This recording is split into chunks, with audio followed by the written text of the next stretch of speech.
Le pouvoir du pardon radical. Chapitre 30. Le pardon total à soi-même.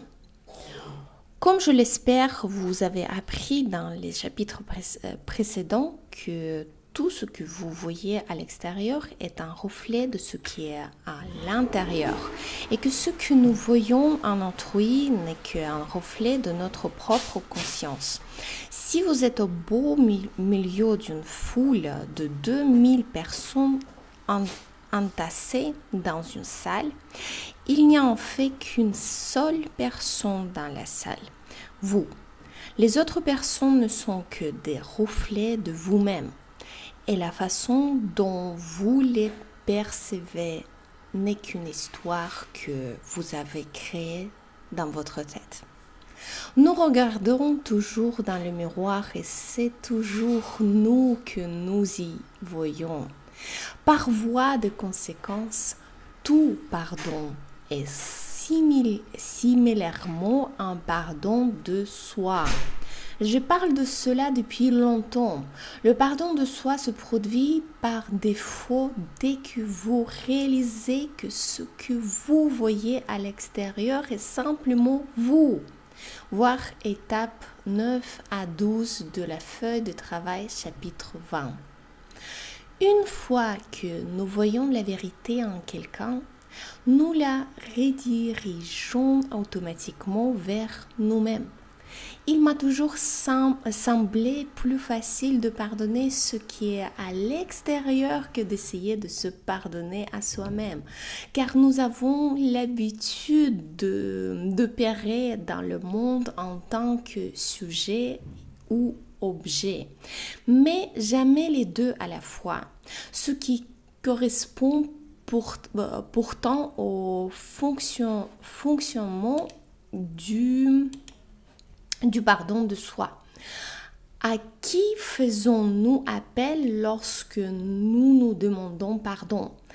Qui pardonne à qui? Il n'est pas étonnant que le pardon de soi soit si difficile, car nous essayons d'être à la fois juge, jury, accusé et témoin au cours du même processus. Mieux vaut peut-être nous pardonner totalement et ce faisant nous pardonner à nous-mêmes indirectement et automatiquement. Cela est d'autant plus vrai que la majorité de ce que nous détestons en nous-mêmes est inconscient et donc nous est caché. Comment pardonner en nous-mêmes ce dont nous n'avons pas connaissance? Heureusement, comme nous le savons, la loi d'attraction nous aide à attirer dans notre vie quelqu'un qui entrera en résonance avec ces problématiques pour nous et nous les reflètera. Initialement, cela nous irrite grandement, bien sûr. Mais lorsque nous remplissons la feuille de travail et que nous leur pardonnons, que nous voyons la vérité, nous nous pardonnons automatiquement à nous-mêmes. C'est pour cela que l'on dit que les personnes que l'on juge et déteste, l'on juge et déteste, le plus sont nos plus grands enseignants et thérapeutes. Une autre raison m'a fait résister à l'envie de mettre en place un travail sur le pardon de soi. J'ai remarqué que beaucoup de ceux qui ont tendance à avoir envie de travailler à se pardonner étaient souvent dépendants de l'autocritique et de la récrimination. Ces personnes sautaient sur l'occasion d'utiliser le pardon de soi comme une façon supplémentaire de se culpabiliser en insistant sur le fait qu'il leur fallait d'abord commencer par pardonner à autrui. Non seulement nous avons pu mettre fin au fait qu'elle niait avoir des problèmes avec autrui, ce qu'elles ont bien sûr toujours fait, mais en plus, nous leur avons permis de se pardonner authentiquement par le processus normal de pardon total. Ayant dit cela, je reconnais néanmoins qu'il faut créer un contexte et un espace permettant d'entrer en contact avec ces parties de nous-mêmes qui ont ressenti de la culpabilité concernant une situation et ou se sentent honteuses de ce que nous nous imaginons être afin d'y diriger notre miséricorde et notre pardon. L'année passée, j'ai expérimenté un stage sur le pardon de soi intitulé Émergence, qui s'est finalement avéré être une belle expérience de guérison en profondeur. Néanmoins, laissez-moi insister sur le fait que le contexte de ce travail sur le pardon de soi reste exactement le même que celui de pardon total. D'un point de vue spirituel, il n'y a ni raison ni tort, il n'existe ni victime ni bourreau et il n'y a donc rien à pardonner. Par conséquent, la libération énergétique qui s'est produite chez virtuellement tous les participants fut réelle et significative.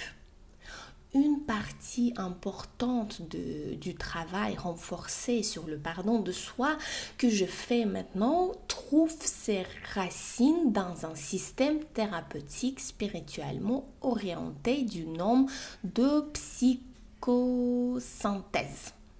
Il a été fondé et développé au début du XXe siècle par Roberto Assagioli.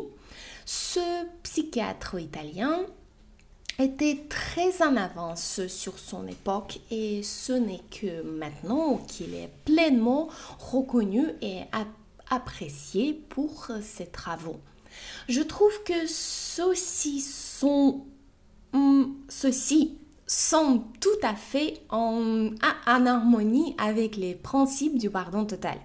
Les travaux d'Assagioli, donc son nom de famille, montrent que nous avons en nous non seulement un enfant intérieur, comme cela a été communément représenté, mais aussi tout un ensemble de sous-personnalités.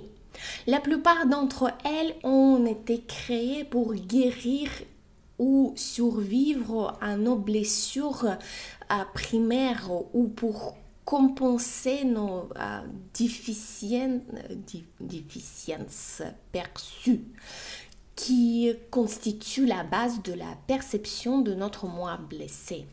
Je me dois d'ajouter ici que même les personnes qui ont été élevées dans des familles en apparence saines peuvent être blessées. Souvent, les blessures sont subtiles et peuvent même résulter d'une perception erronée. Une blessure spirituelle peut également être créée en raison de parents qui, bien qu'aimants, sont déconnectés de l'esprit ou bien présentent Dieu comme une entité externe, séparée de nous-mêmes, ce qui les empêche de nous transmettre le lien avec le divin. Assagioli, le nom de famille, à notre cas, qu'afin de dépasser ces blessures et d'avancer vers la réalisation de la plénitude de notre potentiel. Il nous fait établir un lien empathique avec chacun d'entre elles pour qu'elles puissent se révéler à nous, être comprises et pardonnées. Selon le pardon total, bien sûr. Caroline Myss utilise une approche quelque peu similaire, les archétypes, de même que Hal Stone et sa technique de dialogue vocal et David Quigley et son hypnothérapie alchimique. Par le passé, j'ai eu l'intention d'écrire un autre livre sur le thème du pardon de soi, mais lorsque j'ai commencé à écrire, j'ai réalisé qu'outre le contenu théorique, il aurait beaucoup ressemble à ce livre. Au fond, cela est simplement lié au fait que j'aurais simplement substitué au terme victime celui de bourreau, et cela aurait été la seule différence. Bien sûr, j'aurais pu ajouter d'autres contenus concernant la gestion et la guérison de soi, de son ombre, similaire à l'excellent travail de Debbie Forte. Mais au niveau du pardon total, il y aurait quand même eu beaucoup de répétitions. Après avoir animé plusieurs stages émergence et m'être mieux familiarisé avec le travail d'Assa Jolie, ce psychothérapeute italien, j'ai réalisé qu'il me fallait créer en plus des stages un programme de pardon total de soi disponible sur internet que les gens pourraient faire chez eux tout en obtenant les mêmes résultats. C'est ce que nous avons fait. Nous avons également créé un CD des 13 étapes du pardon total de soi. Un peu plus haut, j'ai posé la question suivante. Qui pardonne à qui? En fait, il y a deux réponses à cette question. Dans le cas du pardon traditionnel, l'ego fait appel au soi humain, c'est-à-dire l'ego. Nous essayons clairement dans cet exemple d'être à la fois juge, jury, accusé et témoin. C'est pour cela que cela ne réussit jamais. Notre tribunal mental reste dans un chaos et une impasse perpétuelle. Je suis sûre que beaucoup d'entre vous savent ce que c'est. Qu'est-ce que c'est? Les choses sont totalement différentes avec le pardon total de soi. Nous faisons là appel non pas à notre soi humain, mais à notre moi supérieur, notre conscience je suis. C'est la partie transcendée de nous-mêmes qui n'est pas séparée de tout ce qui est et qui pourtant est toujours là avec nous au centre de notre être. Nous observons d'en haut, pour ainsi dire. C'est également elle qui sait qu'il n'existe ni tort, ni raison, ni bien, ni mal et que ne s'identifie pas le moins du monde au contenu au processus de notre vie. Elle observe simplement. Le but du processus du pardon total, comme j'ai pu le voir et le mettre en place dans nos stages et programmes en ligne, est multiple. En premier lieu, son objectif est de nous aider à comprendre la nature du soi et notre relation avec ces nombreux aspects de nous-mêmes qui constituent notre être. Nous devons d'abord être capables d'identifier les différentes parties de nous-mêmes, puis de retrouver une façon de nous mettre en contact empathique avec elles, notamment pour les personnes ayant eu un manque d'affection durant les années de formation de leur personnalité. Une fois que nous avons identifié nos sous-personnalités blessées et que nous avons compris leur besoin d'exister en tant que sous-personnalité de survie ou de compenser leur déficience perçue, il nous faut ensuite les aider à dépasser la blessure et avoir la perfection des circonstances qui ont initialement créé la blessure. Ainsi, nous serons libérés d'évoluer pour devenir qui nous étions censés être et réaliser pleinement qui nous sommes réellement. Ce n'est qu'à l'heure que nous ressentirons l'amour et l'acceptation inconditionnelle de nous-mêmes. Cela nous aura mis en total alignement avec notre soi transcendant qui connaît d'un côté notre pure perfection. Je suis pure perfection, je suis, et reconnaît de l'autre la grande perfection de notre imperfection. Je répète, je pense. Cela nous aura mis en total alignement avec notre soi transcendant qui connaît d'un côté notre pure perfection, je suis, et reconnaît de l'autre côté, donc la grande perfection de notre imperfection. Ouf. Puis, nous pourrons dire en comprenant pleinement le sens. Je ne vais pas bien, tu ne vas pas bien, mais ça va. Ok, je ne vais pas bien, tu ne vas pas bien, mais ça va. Ok. Épilogue. Dans cet épilogue, j'insiste sur ce qui vient.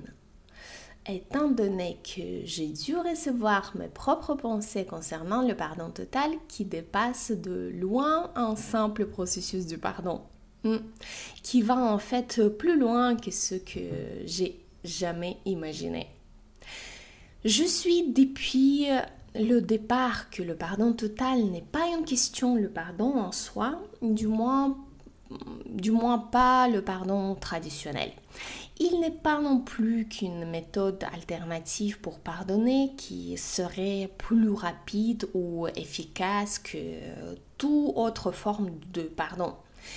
Il inclut cela, mais il est également infiniment plus vaste, global et révolutionnaire. Ce n'est rien de moins qu'une idée renversante qui vient briser nos idées en place concernant la réalité et qui met au défi notre vision actuelle du monde. Je dirais totalement. Le pardon total nous invite à nous engager dans un processus ancré dans une réalité et 4 dimensions que nous ne comprenons pas encore.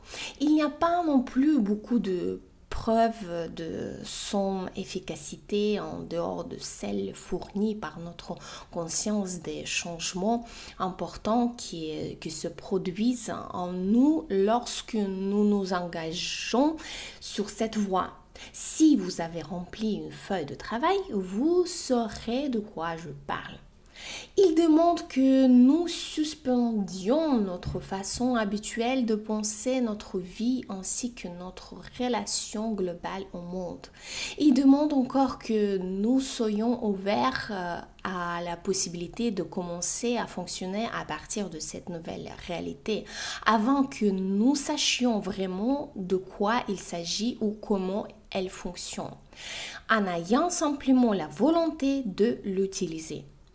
Mais le cadeau véritablement incroyable qu'il offre à l'humanité se trouve dans sa capacité à servir de point nous permettant de circuler librement et aisément sans le savoir, entre la réalité traditionnelle, traditionnelle et la réalité quadridimensionnelle. Ce pont nous permet de fonctionner de manière pratique à partir de la vibration d'amour de cette dernière, tout en existant physiquement dans la première. Ça c'est chouette, ça. Bien expliqué, si vous avez compris. Alors, le dessin. Le pont du pardon total. Je peux vous montrer. Le pont du pardon total. Vous voyez, la peur, le vide, mort de l'ego. Et ici, on voit conscience actuelle fondée sur la peur, troisième dimension. Et de l'autre côté, conscience recherchée fondée sur l'amour, quatrième dimension. Ce type de point est nécessaire car même si dans les profondeurs de notre être, nous savons que la réalité quadridimensionnelle est fondée sur l'amour, la paix, l'unité et la joie, nous sommes terrifiés à l'idée de lâcher prise sur ce qui nous est tellement familier. Malgré cela, il est vrai que la réalité actuelle est fondée sur la peur, la séparation et la souffrance. Le doute est réel et profondément ancré. Et si je saute dans le vide et que je découvre que l'autre réalité n'existe finalement pas. Je vais installer ma caméra. Alors, donc, tandis que la technologie du pardon total a pour but ostensible de nous aider à nous pardonner à nous-mêmes et à pardonner à autrui, son objectif réel est de nous donner une chance de pratiquer l'art d'être dans cette autre réalité tout en étant extatiquement ignorant de notre présence véritable dans ce même monde.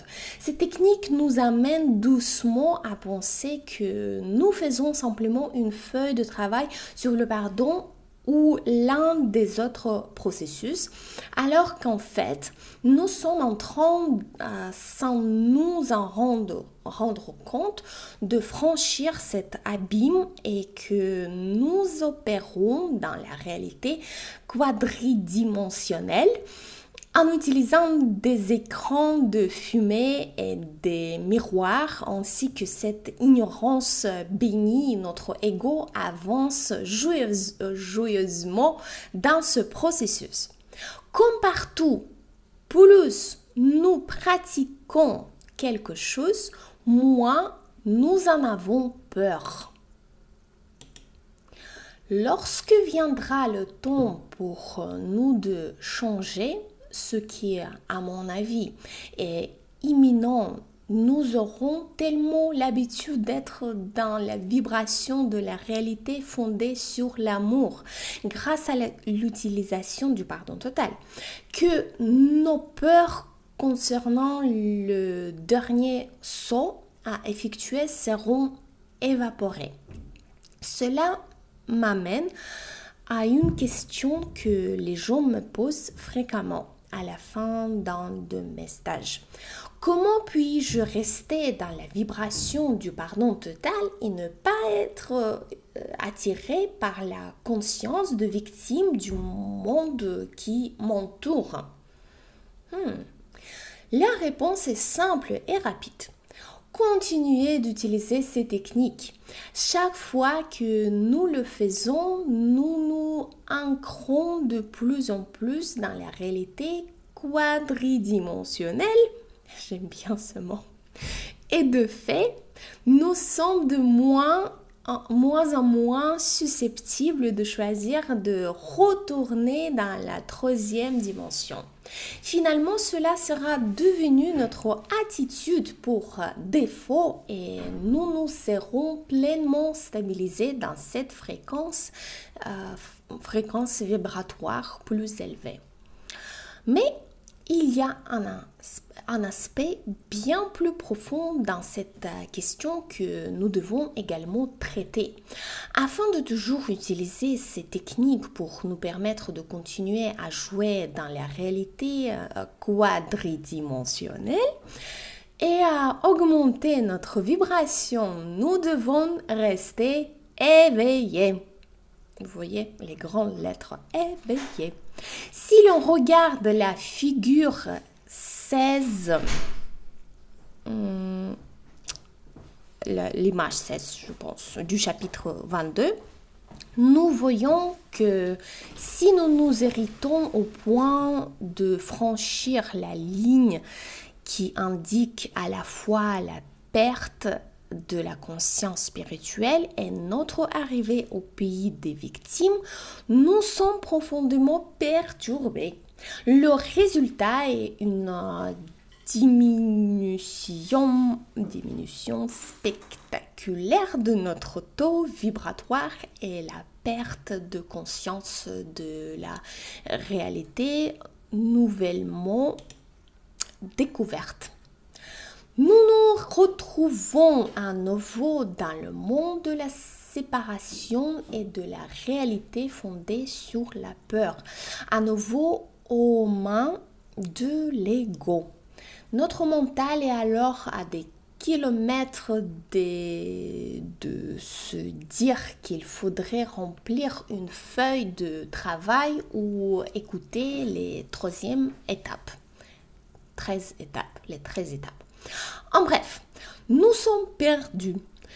Maintenant, je ne vois pas ce phénomène comme étant simplement un revers pour les personnes qui perdent ce qu'elles ont acquis par l'expérience du pardon total, comme la question ci-dessus en impliquant la possibilité, mais comme étant ce qui a le plus de chances d'empêcher l'accomplissement de la mission qui nous est impartie de créer un monde de pardon d'ici à 2012, donc 2020 maintenant. Comme vous le savez, une certaine masse critique de personnes ayant leur conscience suffisamment élevée pour contrebalancer les nombreuses personnes dont le taux vibratoire reste faible et requise pour créer l'éveil. Il est donc d'une importance critique que ceux qui ont vécu une augmentation de leur vibration, ne serait-ce qu'en lisant ce livre, restent éveillés et continuent le processus qui leur permet de traverser ce point. Jusqu'à maintenant, mon objectif premier dans l'utilisation du pardon total a été de guérir nos blessures et de libérer nos blocages énergétiques afin d'améliorer notre vie. Je ne l'ai pas pour autant restreint à une utilisation individuelle, car j'ai découvert qu'il était une technologie tout aussi efficace pour guérir les communautés. Bon, vous avez compris. Lorsque j'ai travaillé en Australie, cela m'a donné l'opportunité d'essayer de l'utiliser dans le contexte du mouvement de réconciliation qui se met en place à mesure que les Australiens blancs, ouais, et aborigènes, à mesure que les Australiens blancs et aborigènes se ressemblent pour guérir leur terrible passé. J'ai écrit et publié un livre en Australie intitulé réconciliation through radical forgiveness. Et spiritual technology for healing community. Ce livre avait pour but de donner à tout Australien souhaitant la réconciliation la technologie spirituelle permettant de la mettre en place, une méthode qu'il pourrait utiliser à son domicile dans les écoles et les communautés. Je fais maintenant la même chose pour les entreprises. Donc, oui, ce travail continuera, bien sûr, mais mes collègues et moi-même à l'Institute of Radical Forgiveness élargissons également notre perspective pour aider les personnes non seulement à maintenir la haute fréquence vibratoire acquise durant l'expérience du pardon total, mais aussi à l'augmenter constamment à un niveau aussi élevé que possible jusqu'à point de non-retour. À cette fin, nous créons une série de programmes intitulés Radical Empowerment, même pas sûr comment ça prononce en anglais, qui a pour but de permettre aux personnes de fonctionner à partir d'un taux vibratoire plus élevé que la normale et au lieu d'être toujours l'effet dans notre monde de la cause et de l'effet, de leur permettre de devenir la cause dans leur vie. Responsabilité de la sorte, ils auront la capacité de créer ce qu'ils veulent aisément et rapidement. L'une des clés de notre apprentissage spirituel qui est capitale pour nous permettre de maintenir notre connexion à la vibration du pardon total est le développement systématique de cette partie de nous-mêmes appelée observateur. Il s'agit de cette partie de nous-mêmes autoconsciente qui a la capacité d'être témoin ou d'observeur toute la communauté de nos identités intérieures. Par le recul qu'il a du fait d'être hors ou séparé de nous-mêmes, il remarquera s'il est formé à le faire les moments où nous commençons à devenir inconscients. Il prendra ensuite des mesures pour nous ramener à lui, probablement en nous rappelant de faire le processus en 4 étapes à ce moment-là, ou d'écouter les 13 étapes. Un observateur entraîné nous tiendra à l'écart du pays des victimes, toujours libre de choisir notre vie. Une autre question qui se pose inévitablement est: comment puis-je appliquer efficacement la technique du pardon total à chaque domaine de ma vie? La réponse est également contenue dans la série Radical Empowerment, qui est constituée d'un mélange d'expériences collectées durant les stages, de programmes en ligne et de télécours. Une fois que nous aurez intégré le modèle du pardon total dans votre conscience et développé votre observateur à un niveau raisonnablement élevé, vous commencerez naturellement à utiliser le pardon total dans chaque aspect de votre vie. Il sera difficile de ne pas le faire. Nous vous soutiendrons à cet égard de toutes les manières possibles. Par exemple, dans le cadre de notre programme Radical Empowerment, nous allons animer des modules intitulés Radical Parenting, Radical Weight Control, Radical prosperity, radical relationship et radical health. Pour n'en nommer que quelques-unes, vous pouvez aller jeter un coup d'œil sur notre site internet pour en savoir plus sur ce programme.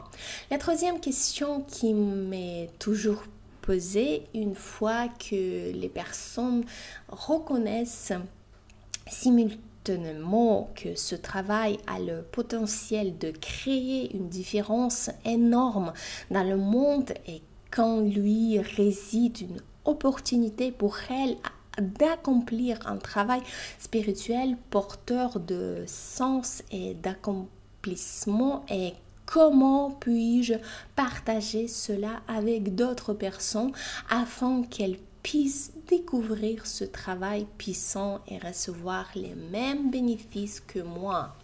La réponse est que nous avons maintenant en place un programme de certification professionnelle par lequel l'on peut se former à être soit enseignant du pardon total, soit coach du pardon total, soit coach et facilitateur de cérémonie du pardon total.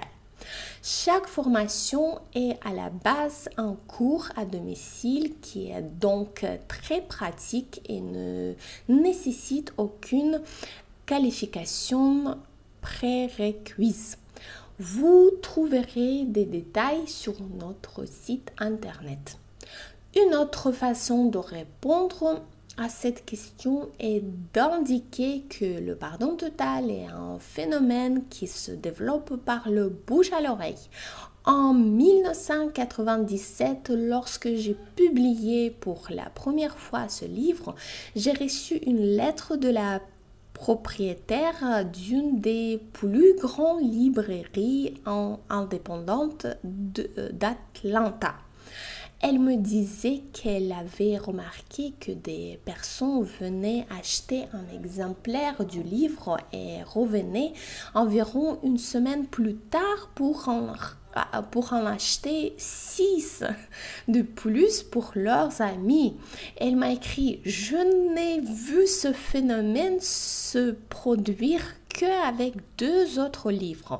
La prophétie des Indes, je l'ai lu, et Conversation avec Dieu, qui sont tous les deux devenus des best-sellers. Je ne suggère pas forcément qu'il vous faille aller acheter 6 exemplaires pour les donner, mais votre contribution serait grande si vous parliez simplement à vos amis du pardon total. Il n'y a probablement aucun moyen qui soit plus efficace de nos jours que d'envoyer un email à tous vos contacts dont vous pensez qu'ils pourraient être intéressés. Merci. Franchement, je pense que chaque personne peut être intéressée. Donc, nous y voilà. Le pardon total est enfin visible au grand jour, heureusement. Dans le passé, il s'était déguisé sous les traits d'une simple méthode de guérison de notre vie, ce qu'il est bien sûr, mais on le qualifie maintenant de technologie puissante qui, en plus